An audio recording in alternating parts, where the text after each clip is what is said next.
Parenting is hard. It can also be rewarding, but getting through the grind to the good stuff can be a real struggle.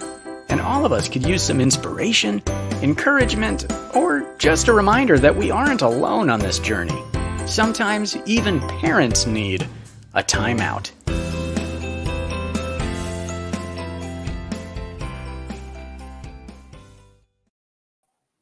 Hey parents, it's Wednesday, so that means it's time for Parents Time Out. And it's time where we just stop, we take a breath, and we learn from other parents. And tonight, I'm really excited that our guest is Brian Hausman, and he's going to talk to us about kids and technology. Because if you are a parent who has a kid, you have had questions, you have had concerns regarding technology. So we're going to bring Brian on so he can answer those questions. Hi, Brian. Oh, hi, Brian. Sorry, I had to grab a Band-Aid. Oh, did you hurt yourself? Yes, we were doing some sheetrocking at our house earlier today, and it came off while I was chatting with you earlier. That's great. Well, I told Brian it's very casual tonight, so obviously it is. Brian, why don't you tell us a little bit about yourself? Yeah, I am been married for 28 years. I'm older than I look. I'm actually hit 50 this past year. And I was a youth pastor, a teaching pastor, a camp director. I was a school administrator. If you guys ever saw the movie The Blind Side, yeah, I was the spiritual life director at that school and for 3 years. And then 18 years ago, I quit my job working as a teaching pastor at a church and started writing and speaking full time. And so now we created our main ministry is called 360 Family. And it's all about the idea of taking a step back before when you see crisis in your kid's life, taking a step back so you can see the whole full view, the way that God sees it, instead of jumping in and trying to micromanage your kid and trying to fix your kid. And then several years ago, I wrote a book called Tech Savvy Parenting because we couldn't find a book right on the here. market. Here you go. Yeah, we couldn't find a book on the market written from a Christian perspective about technology. And it was just a game changer for us. All of a sudden, our ministry probably quadrupled in size, our influence. And I've done probably 60 interviews on Fox News, ABC, NBC News affiliates around the country, and focus on the family Life Today Radio, K-Love. I'm sure you guys probably know some of those names. And so it's been an incredible experience. I got 2 kids that are older, like yours. You were telling me your kids are in their 20s. Mine are as well. We're empty nesters now, and this past year decided to move from Memphis, Tennessee to Chattanooga. We've always wanted to live in the mountains, and so that's where we are. It's incredible. I was in Gatlinburg, or not Gatlinburg, in the Smokies last week. Yeah. The colors are gorgeous this year. There's nothing else like it. I mean, we have people that drive through here during this time of year, right? From Chattanooga up to Gatlinburg just to watch the leaves. So pretty, so pretty. Well, Brian, we're so glad that you're here. And while people are getting on, I would like to ask you a question. And those who are watching, I'd love to hear them answer it too. I hear so many parents say, I'm just going to let my kids use screens. I'm just going to ban technology. But there's so much good. Yes. Technology is not all bad. There are good parts and there are bad parts. So I would love, for those of you who are watching, how do you use technology for good with your kids? And I'd like to hear from you, Brian. How did you use technology for good? Yeah, well, we never, our worldview as a family was a very inclusive worldview. And I feel like a very full biblical worldview, where we taught our kids that part of our mandate from Scripture is to engage the world, that we were not meant to live in isolation. We're not going to barricade our home. We're not digging a moat around the home, to keep everybody else out, that we are going to engage the culture. And, when I look at the life of Christ, that he was one that was constantly moving into culture. He went upstream to find out what the problems were happening downstream. And so we wanted to do the same thing with our kids. And so from a young age, we had them involved in, community league, basketball and football and cheerleading and ballet and all these kind of things. And nothing wrong with doing church league and stuff like that, but we just wanted to get to know our neighbors, get to know the people around us. And so the same thing is true with technology, that I'm not saying that we had very healthy boundaries with our kids, that for instance, there's I think most parents don't realize this, but there is a certain age in which you're legally allowed to be on social media, and that is 13. And we can talk about all that later. And I talk a whole lot about that in the Tech Savvy Parenting book. But so we said with our kids, when you turn 13, then we will talk about you earning the right to have the privilege to be on social media. And so when our kids turned 13, that was a big rite of passage, for our kids to be on social media. And we wanted to make it a big deal. Right. So for instance, when we were kids, Kim, our first rite of passage was getting our driver's license, at 15 or 16. But for this generation of kids, it's getting on social media, because that's what opens the world to them, is social media. And so we wanted to make that a big deal for our kids. So we said, we're going to wait till 13. So that gave them something really big to anticipate, when they got to be teenagers. And then we walked through healthy boundaries, what Mark Zuckerberg's expectations on Facebook are for you, and then what our expectations of your parents are for you. And then we set up the account together. So we're communicating to them that, hey, we were part of teaching you how to ride a bicycle and how to walk, and how to have friendships with people. And we're going to continue to be a part of your life now that you're a teenager and getting on social media. So it's always communicating that no matter what the rite of passage is, no matter what the next step is in your life, we are a part of this with you as your parents. That's such a good idea. I never thought about doing that with social media. And you mentioned the 13 years old as how old they are legally permitted to get social media. And I have so many parents ask me that question. I go, well, legally it's 13 or over. They go, yeah, but really? I go, well, but really? 13 or older. You're depending on, you guys are in Ohio, right? So I don't know, when's the legal age to drive? 16? Mm-hmm. Right? Yeah. So, if a parent goes to a police officer and says, hey, when can my kid drive a car? Well, it's 16. Yeah, but really, when can they drive? Well, you could really let them drive at 14, but you're really going to get in trouble if you get caught. And the same thing is, it's not exactly apples to apples when it comes to social media, but we wanted to communicate to our kids that there is a healthy legal boundary there. And so we're going to respect that boundary. Not to mention that 13 is not that long to wait for something. And I want you to get this, parents, those of you that are with us right now, I want you to hear this, that whatever day it is that you allow them to be on social media, there is no turning back. Just like the number one question the parents ask me all the time is, when should I let my kid have a cell phone? Well, 7 years ago, the age was 14 when a kid first got their phone. Just 7 years ago. Well, then 4 years ago, it was 12 and a half. Today, it's 10 and a half. So you see what's happening. Just the longer we go with this technology, it's becoming the norm to give it to them earlier and earlier. And the reality is, once you give them the cell phone, there is no taking it away. Now, I know there's going to be sections, like maybe you use that as a form of punishment. I'm going to take your cell phone away from you. I don't know, which I'm not a big fan of that, and I can explain why later if you want me to. But the point is that once you give it, just like once you give them the car keys, there's no going back from there. And so I want you to parents to understand that there is no magic age when it comes to when they should have a cell phone. But whenever you allow them to have it, everything is going to change with your relationship with your kid. I remember when my kids were 14 and 15, and you can remember this, Kim, like when your kids are 14 and 15, you're thinking, man, I feel like my main job is being the chauffeur, of my kid's life, like getting them to basketball, get them to ballet, get them to, cheerleading. It's like always trying to get them from one place to the next. And you're thinking, man, I can't wait for my kids to drive so I don't have to take them everywhere. Right. And then the day comes, they get their license.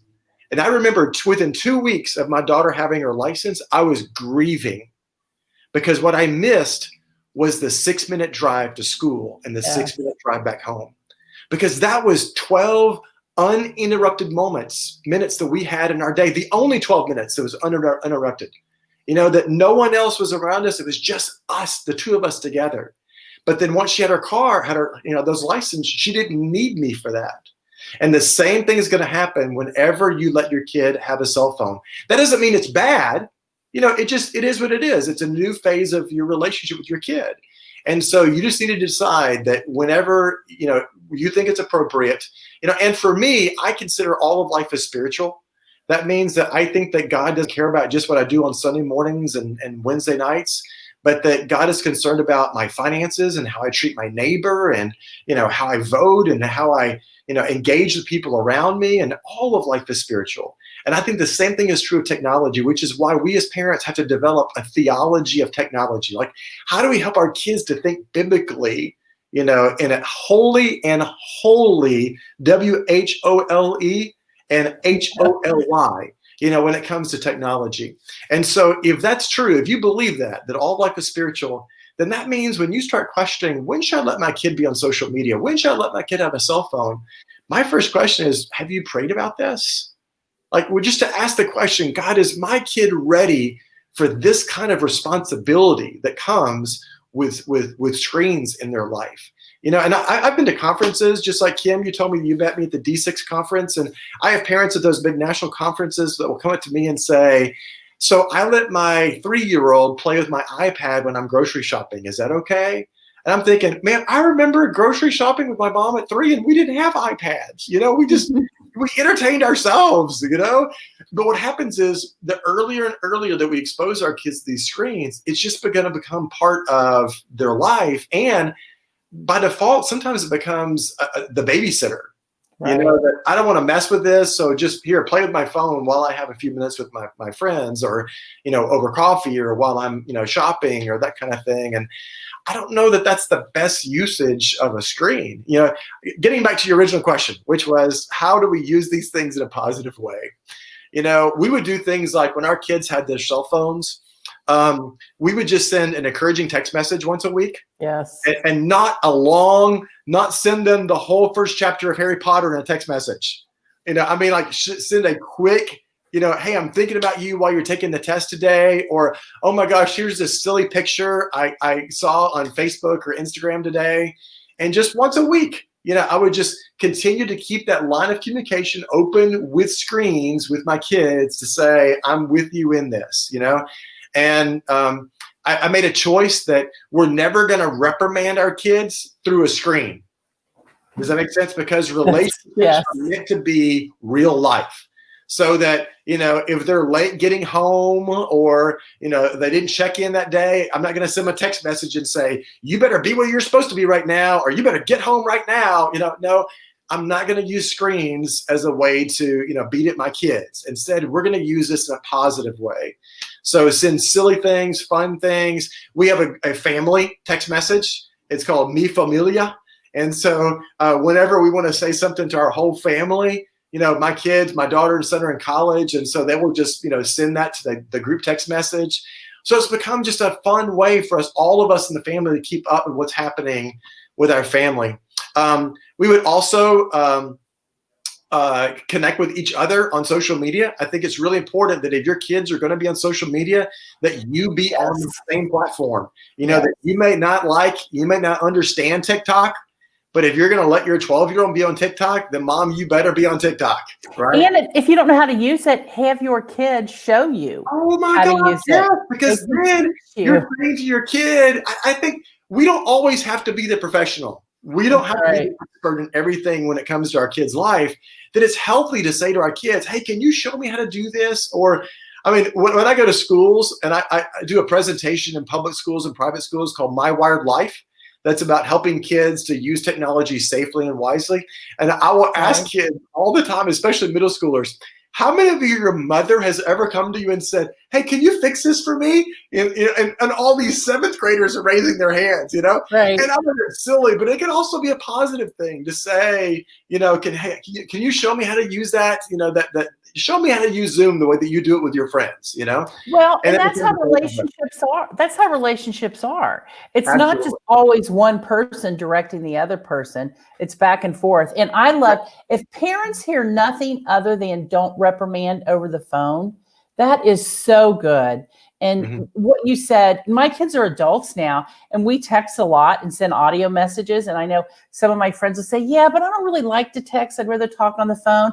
I go, yeah, but if your kid loves to text, go ahead and text. Like text, communicate with them in the method that they like. We actually have a question from Erin. She said advice on how to use screen time with toddlers, boundaries, time, and tips. I'm not sure what it looks like to take this with a holy perspective.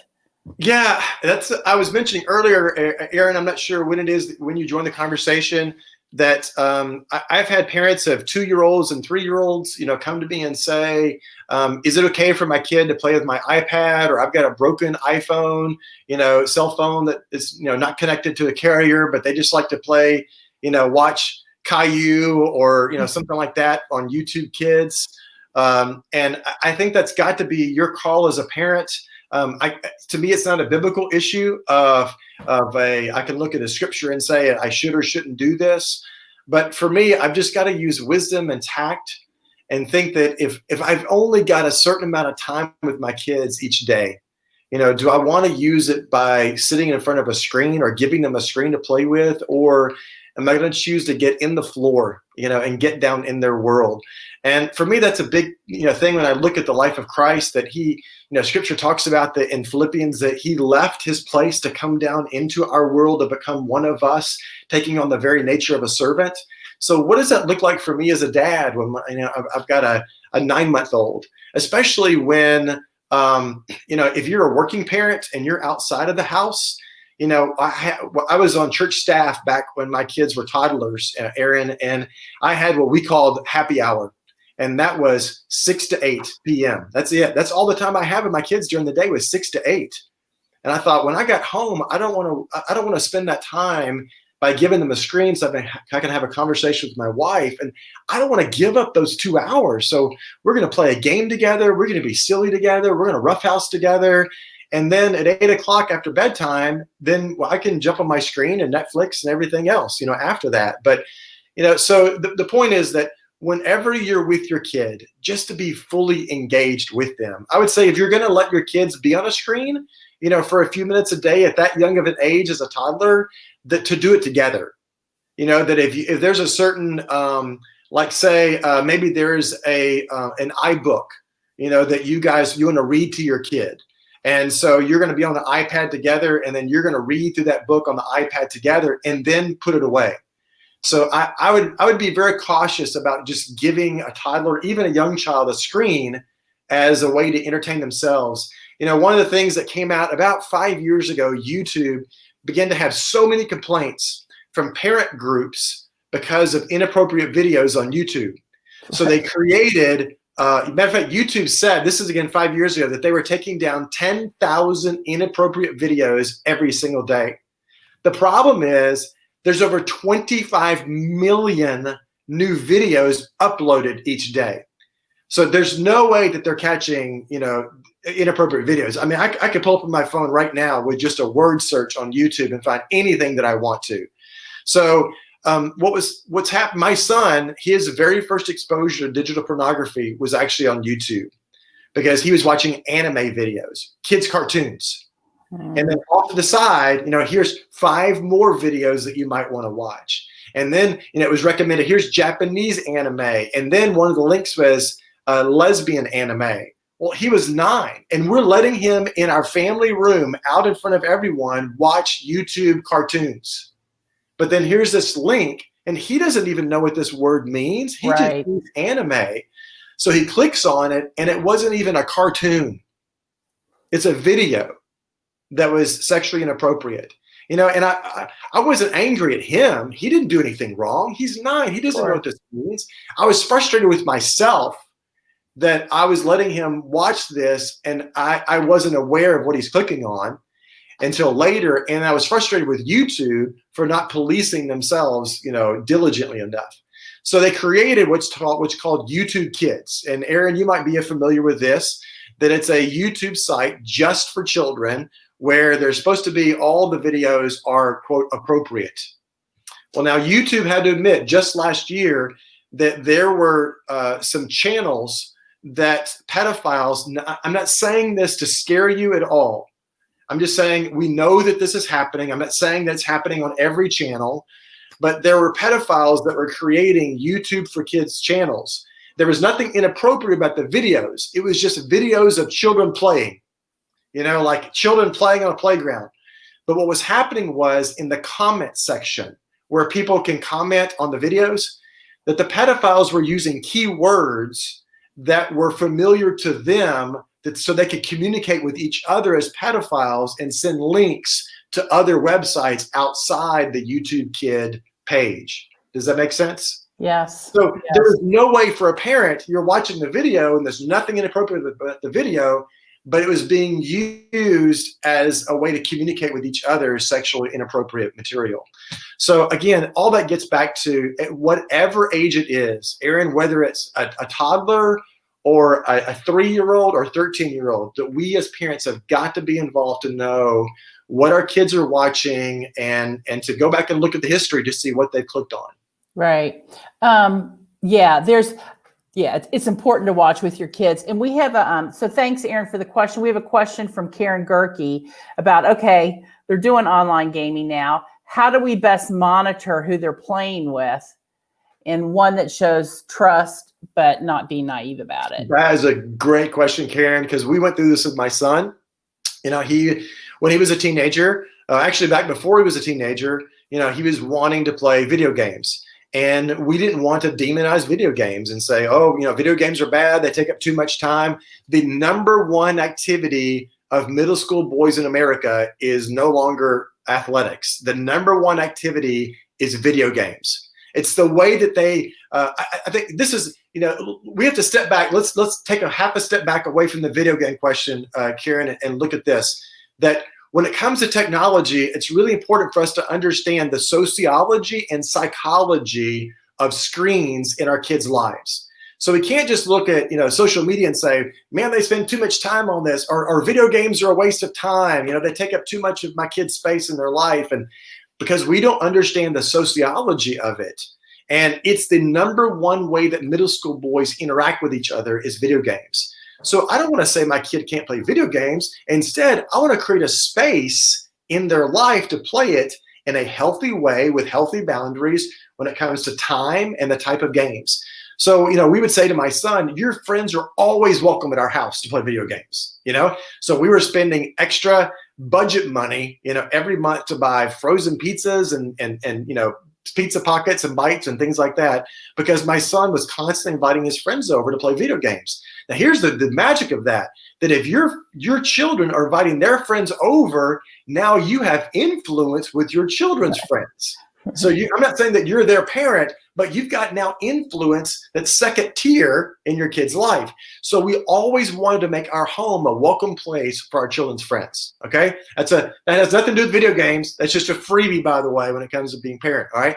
So when it comes to video games, though, one of the things that we did when our kids were younger is like he was say 12, 13, 14. We would say that all video games have to be played in the family room, out in the living room, so we can all hear it. So no headphones. If you're going to play a video game, we want to hear what's being happening. It may be annoying. It's going to interrupt my work time, but I don't care. We're going to live out in the open with each other. That technology is not meant to be done in private. It's all out in the open. So no headphones. And then as he got older, say 14, 15, 16, we would say, yes, you can play Xbox Live, with other people, but it can only be with people that you know. So with other people in your youth group, or your homeschool group that we were in at the time. So no playing with strangers. And then it got to be that if you're going to play with these people, that you have to have the headphones off, so that if we're allowing you to play like group play with other people, that we can all hear what's being said. I actually did a Fox News in Memphis, Tennessee had me on to do a segment with them concerning video game violence with Xbox Live. And so me and the reporter got on just random play with 5 other people at 10:30 in the morning on a Tuesday. So i.e. school time. Right. All 5 people that logged in to say, we're going to play with you, we're all middle schoolers. So we're wondering, like, how are they playing with us? It's school time. And then we were astounded at the kind of language that was coming from these kids, and we didn't tell them who we were or what we were doing. But the reporter, she was turning red. I'm sitting there and she's turning red going, I cannot listen to this. Just the words in the mouths of these 11, 12-year-olds. She was like, I didn't know they spoke this way. I was like, they're middle schoolers. Of course they do. So I would just say, Kieran, that if you're going to allow your kid to play video games, there needs to be a time of day boundary. And so what we did when our kids were younger and elementary age, that it was 30 minutes a day, you could play video games. And we had an egg timer that was sitting on top of the TV. And if you want to get on this is back when we had a Wii. Remember those days? Yeah. So we had a Wii, and they want to get on and play, Wii Dance or Wii Tennis or something like that. So play Frogger. So we would set the timer, and we would say, when the timer goes ding ding, your time is done. And we would walk over to the TV, and we would just turn the TV off. And our kids go, wait, I was in the middle of a round. Okay, I'm sorry. You had 30 minutes, and it went ding, so your time for today is done. Now, what that doesn't make you bad. What it does is it teaches your 8-year-old time management. Yes. Does that make sense? So it teaches them personal responsibility that, hey, if I'm not going to be able to finish this round, then I don't need to start a new round. And I can play for 10 minutes now and save my time and play 20 minutes, later in the evening. And so it just, communicate to our kids that you got 30 minutes, and that as they get older, then you have an hour a day. You can play for 1 hour a day as a middle schooler. Again, because he was playing with other guys, and we wanted to encourage that. We want you to have relational, social contact with other guys. So we would let them play for an hour a day at a time. Now, it was funny, like just as a sidebar, funny story. My daughter and son, they would kind of team up together, and they would go, we're going to play the same game, but Bailey's got an hour and I got an hour, so we're going to play for 2 hours. She go, wait. I'm not sure that's the way it works. But that's good too, though, because they're learning to negotiate and to compromise. Yes, and absolutely. So I think that's actually a really good thing. I love the taking their headphones off, because I think when you have your headphones off and other people are listening, you're way more in tune with what's being said, like the kid is. There's seen my app as parents that you can download called ESRB. ESRB. If you just go to your app store, and what it does is it's a nonprofit group that they do video reviews of every video game that's released. And so what ESRB does is they explain all the lingo on the back of the box. If your kid says, hey, Mom, I want the new Grand Theft Auto 5. And you're like, well, what is it? Is that a racing game? So you have the app, and you pull out your phone when you're at the local Walmart or GameStop, and you just put it over the back of that box, and the app will tell you exactly why this video is rated M for mature, and what all the lingo means, and then what the content of the game is, and what age they recommend, for purchasing or playing that game. Yeah, and parents, we just put that link in the comments so you can download it and check it out. And Brian, our time there's really no reason not to. That if your kid is wanting, Black Friday is coming up, and your 9-year-old gives your 11-year-old says, on my Christmas list, I've got this new, Assassin's Creed Valhalla game, which just came out. I want this for it's all about Vikings, Mom. Viking, that's history, right? That's good. That's okay, isn't it? You can just download ESRB and just scan it in the back of the box, and they'll tell you the content and why it's rated what it is. That's great. Yeah, so parents, check that out. But Brian, before we ended, when I heard you speak several years ago, if our kids have technology, there is a high probability that at some point or another, our kid may intentionally, not like your 9-year-old, but intentionally access sites that are inappropriate and that they know that they should not be on. And you told a story about how you responded. And I know a lot of parents, it helps us to think about it before it actually happens, how we respond. So what should we do? What's your guidance on what do we do when we find something inappropriate on our kids' technology? That's a great question, Kim. It's really not an issue of and I don't mean to scare you at all as parents, but it's not an issue of if my kid accesses something inappropriate. It's what will I do when they access something inappropriate? Because it is going to happen. I mean, it is 100% chance it's going to happen. I have a whole chapter in the Tech Savvy Parenting book on how to respond when you discover inappropriate things on your kid's phone or their laptop or even on their Xbox, their PlayStation, because they're all web accessed. And so how do you respond when your kid accesses something inappropriate? We know that over 85% of all adolescent boys admit to struggling with digital pornography. That's 85% admit to struggling with this. So the average child's first exposure to digital pornography is between 9 and 11.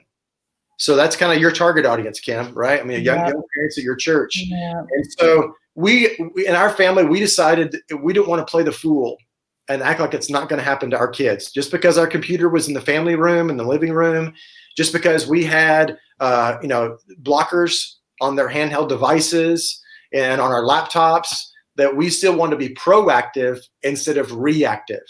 And it's no matter what the issue is with your kid, it is much better to be proactive than reactive. And so, we had all those boundaries in place, time of day. Our kids had to put all their screens in a box by the kitchen counter. I mean, we did everything we could to protect our kids. And then one day my son was 13 and he's given me permission to share the story. I shared at all the conferences. He and I were in the car on the way to youth group. And he said, "Dad, can we have one of those conversations that's just between you and I, and we don't have to tell Mom about it?" And so I pulled the car over in the Taco Bell parking lot. And what he didn't know was that I already knew what he wanted to talk about, because I had found it on my personal laptop 3 days earlier, because I was letting him use my laptop. And at that point, I didn't have any kind of blockers on my personal laptop. And his sister was using our family one, and he wanted to use mine to do some schoolwork. And then later, I saw the history and some websites that had been accessed. So I knew it was him. And I know some parents are thinking, why did you wait 3 days? Like, why didn't you go as soon as you found it? Like, that's what I've done. When I saw it on my daughter's phone, I went to her right then and said, But then what happens is when we react in the moment, we're reacting out of emotion and not out of prudence and not out of discernment. We're responding out of shock and awe. And so, we end up going to our kids and we end up shaming them. We say things like, "Is this what you brought into my house?" Or, "How dare you look at something like this?" Or, "Do you know what it does to you when you look at something like this?" And if that's what we do, then it will be the last time your kid ever opens up to you about that kind of issue, because it really is an issue of shame and embarrassment. I mean, the last thing, I promise, Mom, the last thing that your 12-year-old son wants to know is that his mother saw what he was looking at on the internet. And that doesn't mean that you can't be the one to address it, especially if you're a single mom. You're going to have to be the one. And we got to be the ones to stand in the gap for our kids and to set these boundaries and to address them when they're breached. So anyway, and the reason why I waited 3 days is because I needed to pray and ask God to get my heart ready for that conversation. Because if my son I didn't know he was going to bring it up. So I was preparing myself to bring up the conversation. And the reason why I needed 3 days is because I really believe this, that unless you feel the weight of embarrassment, of awkwardness that your child is going to feel when you address whatever the issue it is, whether it's some boyfriend, girlfriend issue, or them acting out in some way, or something inappropriate on their screen, whatever the issue is that you're going to address, if you don't feel the weight of it that you think that your child is going to feel, then you have not earned the right to address this with them yet. And so I was just praying, God, would you just ready my heart to be able to, however Bailey responds in this, ready my heart for this. So he began to tell me what happened. And of course, he didn't know that I already knew. And so he's telling me what happened. And then I started the detective, which is the who, what, when, where, and why. And I address all this in the Tech Savvy Parenting book. of how to do this. And so I started saying, okay, Bailey, so where were you in our house when you were on my laptop? Okay, so I noticed there was more than one website you looked at. So what was going through your mind when you were clicking on these websites? So I saw that there were some videos that you watch. Can you tell me what was in those videos? What did you think when you saw those things? And I wasn't asking these to embarrass him. The reason why I was asking these questions is because if he cannot think through and articulate how it happened, then he is not ready to avoid it the next time that temptation comes. And so really what you're doing by asking the who, what, when, where, and why questions is you're teaching your child discernment, how to think on their own when you're not around. Because if this happens again, you're not going to be around again. And so they got to be able to think through these issues themselves. I do the same thing when it came to my kids with issues of peer pressure, whether it's dating or sex or alcohol or whatever it is, to help them think through these questions before they get in the situation. So that when we walked through all those things, and then I said to him two things. I said, Bailey, I want to tell you how proud I am of you, that you are not the only one in your small group at church dealing with this. Every other boy is. You were just the only one who was brave enough to talk to his dad about it. And that speaks so highly of your character. Now, here it is that he's in a moral landslide, it feels like, but I'm complimenting his character, because it does take character to admit a fault like this. So I said, Bailey, I'm so proud of you being willing to talk about this. And I said, unfortunately, this is not going to be the last time this happens, because now you've opened up this part of your life to our spiritual enemy, and he's going to come at you again and again and again, because now he knows that he can. And I said, he's put his foot in the door, and his foot is really hard to move. And I said, but I promise you two things. I promise I will never embarrass you. I will never make you feel awkward. I will never shame you. I said, because number two, no matter how many times you fall in this pit, I choose to jump in the pit with you, because more than being my son, you're my brother in Christ. And I will never let you fight this by yourself. I will always have your back. You and me are a band of brothers, and we are together in everything that you do. I will always have your back. And he cried and I cried, and then we just prayed together, and then we set some new boundaries. And the next day I didn't bring it up. I didn't bring it up the next day after that, because I don't want to make it like every day I'm asking, how are you doing today, Bailey? As if like this is the defining moment of his life. Right. Periodically, every week or so, I would just say, hey, Bailey, how are you doing right now? And he knew what I meant. And he would say, I'm doing okay, Dad. And then the cool thing is, Kim, is years later when he got to college, when he and I would talk on the phone, I would, say, hey, Bailey, how have you been doing? And he knew what I meant. And then he would say, Dad, how are you doing? And I thought, man, how cool. That now he's not just my son, but it's like we're fellow sojourners, right. walk together. And man, it was just such a cool thing for us to get to that place. That I'm still his dad, but like we really are in the same foxhole when it comes to this. Right. When you told that story, and I remember the way you told it, you talked about finding it. And then you said, and then 3 days later, and everybody in the room's going, did he say 3 days later? He didn't go right then.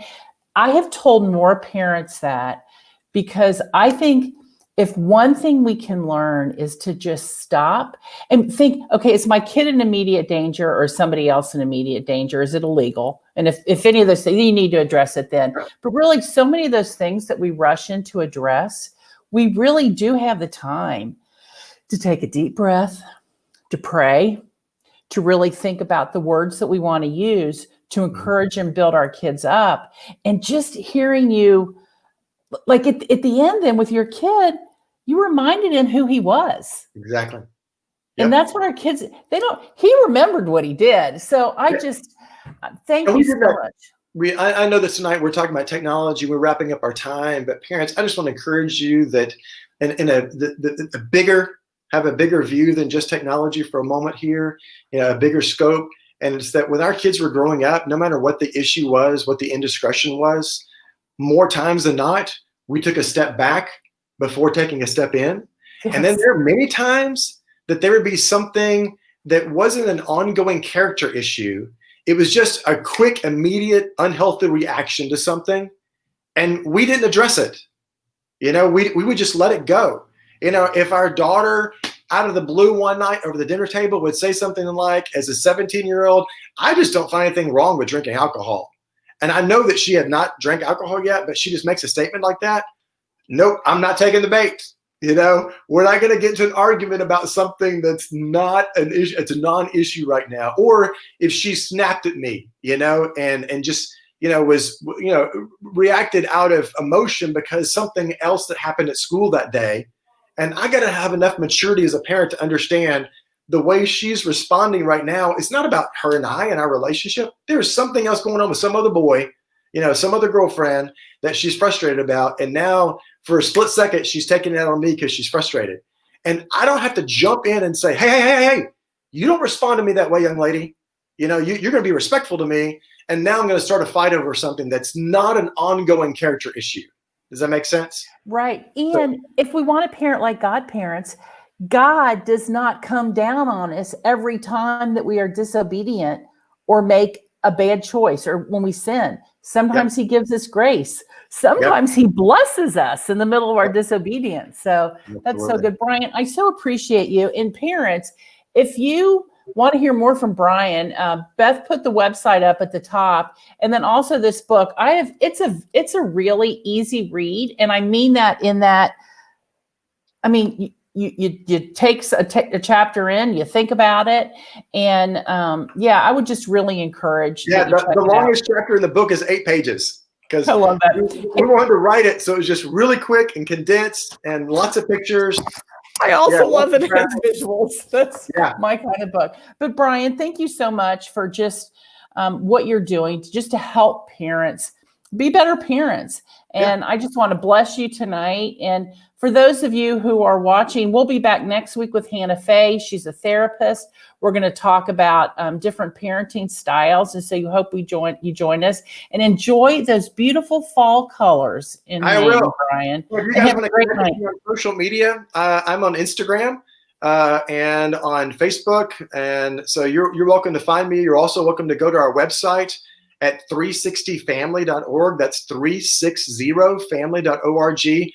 Or our secondary website is called techsavvyparenting.com. We created that website specifically. We've got dozens and dozens of public schools that have me in every year to do presentations about technology safety. So that website doesn't have all the religious material on it. So it's really for like parents, in that more secular environment. But I invite you to go to one of those websites. There's more than 50 free downloads for parents on those websites about parenting tips and things like that. And so connect with me on social media, go to the website, and thank you guys for having me. Yeah, all kinds of great info. And Beth is putting all of those websites to make it easy for you parents. So good night, parents. Have a great rest of your week. Thanks, Brian. Thank you. God bless. Bye-bye.